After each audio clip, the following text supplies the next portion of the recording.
Hello नमस्कार। Math plus में आप सबका स्वागत है। एसएससी जीडी सीएचएसएल एमटीएस सभी के लिए इम्पोर्टेंट है। यह बैच यूट्यूब पर बिल्कुल फ्री है। सभी टॉपिक यूट्यूब पर पढ़ाए जा रहे हैं। जो लोग इस क्लास को देख रहे हैं यूट्यूब चैनल को सब्सक्राइब कर लेंगे, प्लेलिस्ट में जाकर पढ़ाई कर लेंगे। तो आइए छात्रों, चलते हैं हमारा अगला नेक्स्ट क्वेश्चन की ओर।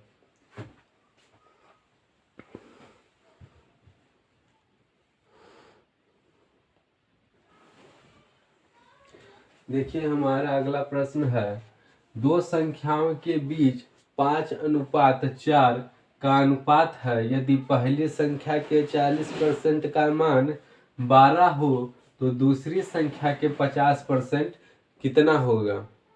सारे प्रीवियस ईयर क्वेश्चन है, सभी को आप नोटबुक में नोट करते जाइएगा। तो कह रहा है कि दो संख्याओं के बीच 5:4 का अनुपात है। यदि पहली संख्या के 40% का मान 12 हो तो दूसरी संख्या का 50% कितना होगा। तो यहाँ पर दिया हुआ है दो संख्या, तो एक संख्या और दूसरी संख्या, दो संख्याओं के बीच 5:4 का अनुपात है। यदि पहली संख्या का 40%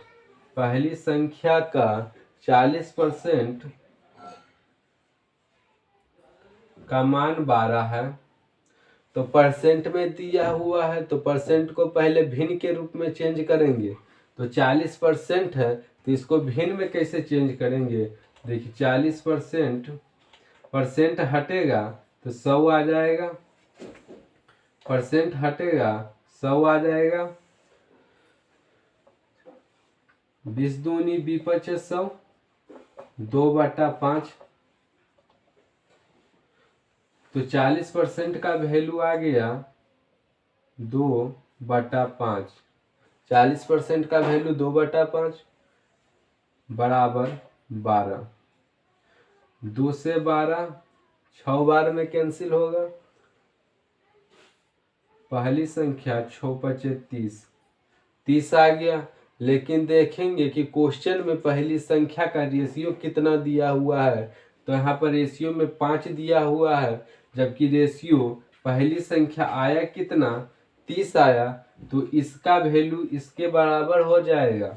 तो अनुपात 5 बराबर 30, 6 बार में अनुपात 1 का मान 6 हो गया। तो यहाँ पर पहली संख्या 6 से गुना 30 हो गया, दूसरी संख्या 6 से गुना 4 में 24 हो गया। यहाँ पहली संख्या और दूसरी संख्या निकल गया। अब देखेंगे, पूछता है कि दूसरी संख्या का 50% कितना होगा। दूसरी संख्या निकला कितना, 24। तो 24 का 50% पूछा कितना होगा। तो 24 का 50%, 50 दूनी 100, 2 से 24 12 बार में, तो हमारा 12 आंसर आ गया। इसको नोट कर लीजिए, इम्पोर्टेंट क्वेश्चन है, किसी भी एग्जाम में पूछा जा सकता है। जल्दी से नोट कीजिए, फिर हम चलते हैं अगला क्वेश्चन की तरफ।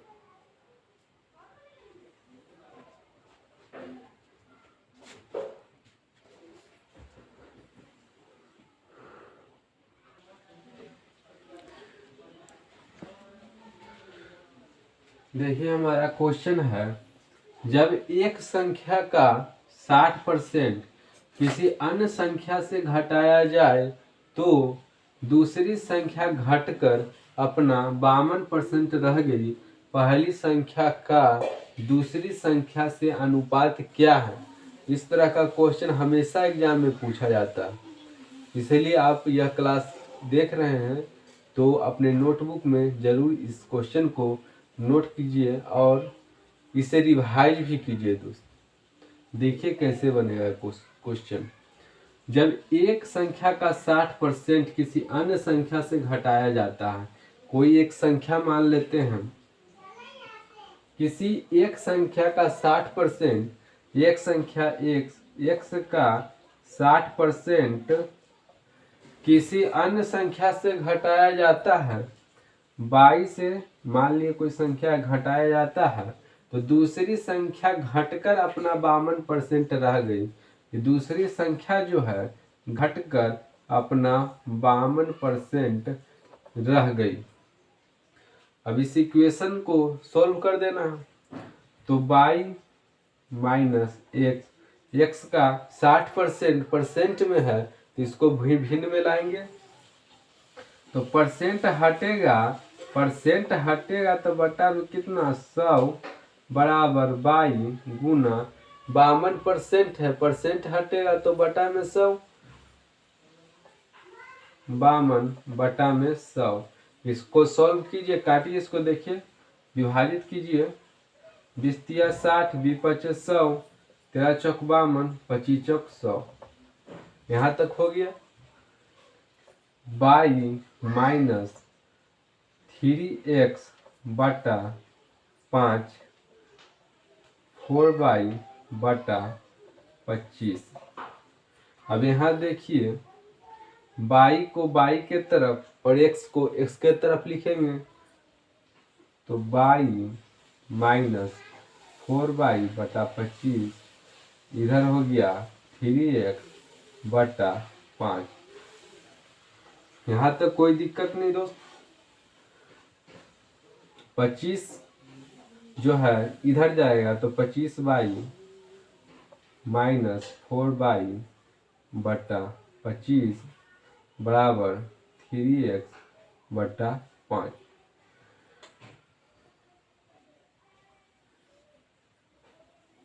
अब यहाँ पर सोल्व कर रहे हैं। देखिए 25y में से 4y जाएगा।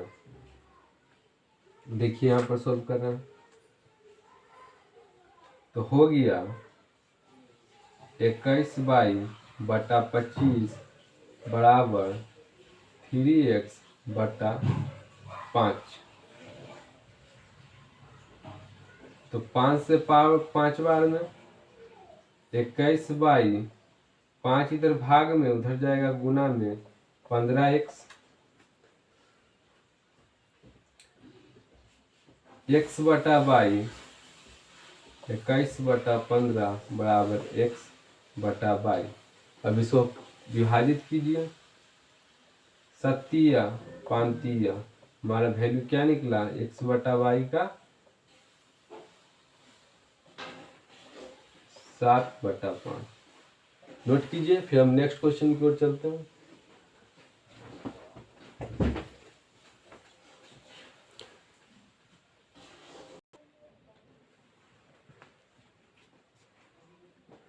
उसी प्रश्न को हम फिर से देखेंगे।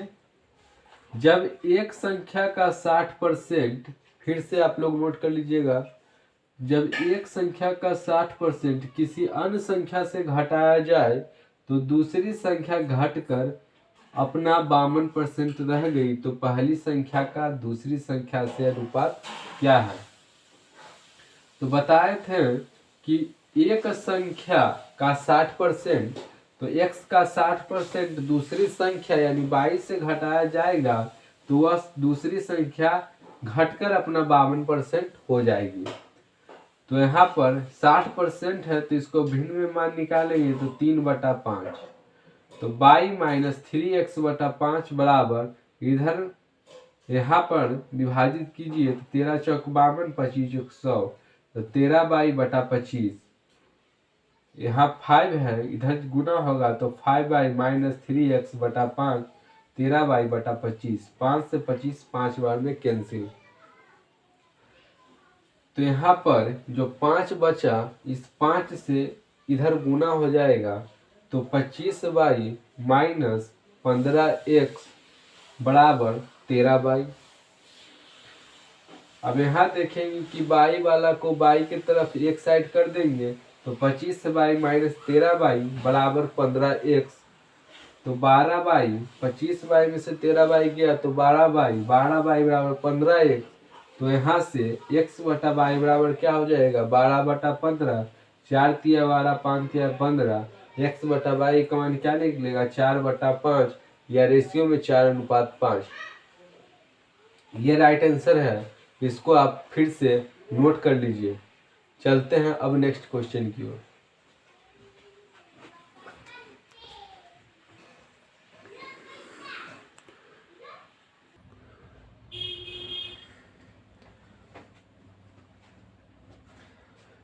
हमारा रेशियो का टाइप नंबर 1 कंप्लीट हो गया। अब टाइप नंबर 2 देखेंगे। तो टाइप नंबर 2 में क्या है? पूरा टाइप नंबर 2 सिर्फ एक फार्मूला पर बनेगा। उस फार्मूले को याद रखना है, बचत बराबर आय माइनस व्यय। बचत बराबर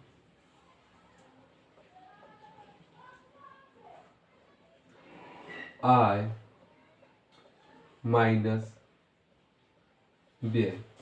यह फार्मूला को नोट कर लीजिए अपने कॉपी में। इससे 3 फार्मूला और निकलेगा। एक फार्मूला तो ये हो गया बचत बराबर आय माइनस व्यय। अगर व्यय पूछे तो व्यय बराबर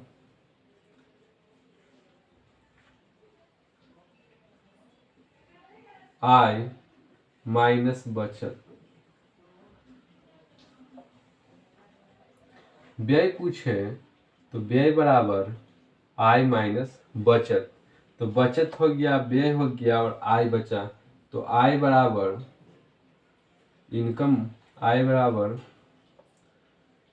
व्यय प्लस बचत। इस तीनों फार्मूला को कॉपी में नोट कर ले। इसी तीनों फार्मूला से टाइप नंबर 2 का जितना सारा क्वेश्चन है सभी बनेगा और एग्जाम में एक भी क्वेश्चन आपसे नहीं छूटेगा। तो नोट कीजिए, फिर हम इसके क्वेश्चन को सॉल्व करते हैं और आप सारे क्वेश्चनों को नोटबुक में नोट करते जाइए।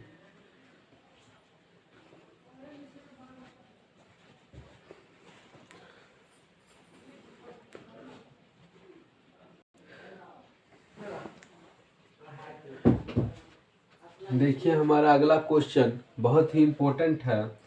P और Q के आय का अनुपात 3:4 है तथा उनके व्यय का अनुपात 2:3 है। यदि इनमें से प्रत्येक 6,000 रुपये की बचत करता है तो P की आय क्या होगी?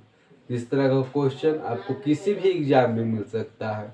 तो ऐसे क्वेश्चनों को तुरंत सॉल्व कीजिएगा। देखिए कैसे इसको सॉल्व करते हैं और इससे ज़्यादा फास्ट आप सॉल्व कीजिएगा। तो देखिए P और Q के आय का अनुपात दिया हुआ है 3:4।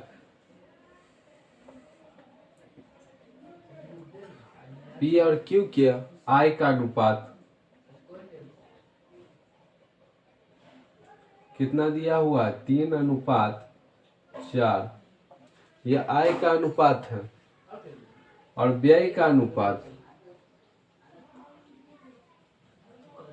2:3 है। यदि इनमें से प्रत्येक 6,000 रुपये की बचत करता है तो P की आय क्या होगी? तो यहाँ पर x से गुना कर लेना है। प्रत्येक 6,000 की बचत करता है तो आय में से बचत घटाएंगे तो क्या निकलेगा? व्यय निकलेगा। जो फार्मूला बताएं उसी फार्मूला पर बन रहा है। आय में से बचत घटाएंगे तो क्या निकलेगा? व्यय निकलेगा। व्यय कितना दिया हुआ है इधर? 2:3 है। फिर इधर बटा, फिर इधर अनुपात। फिर देखिए 4x ये आय है। आय में से बचत घटाएंगे तो व्यय निकलेगा। इक्वेशन हमारा आ गया, बस इसको सॉल्व कर दीजिए। 3 इधर है, इधर जाएगा, गुना होगा 9x माइनस 6,000 गुना 3 18,000 हो जाएगा। गुना कीजिए, इधर 8x माइनस 12,000। देखिए अब x को x के तरफ रखेंगे तो प्लस में इधर आएगा तो माइनस में 9x माइनस 8x। इधर 18,000 माइनस में इधर आएगा तो प्लस में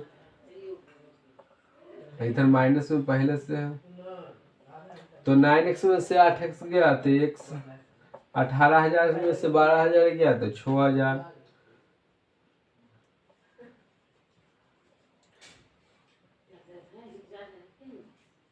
तो x बराबर कितना 6,000। पूछा पी की आई है, पी की आई कितनी है, तो पी का आई कितना है 3x है वैल्यू पी का, पी का वैल्यू कितना 3x है और x का मान कितना 6,000, तो 3 गुना 6,000 हमारा 18,000 क्या निकला 18,000 पी की आई निकलेगा। पी की आई हो गया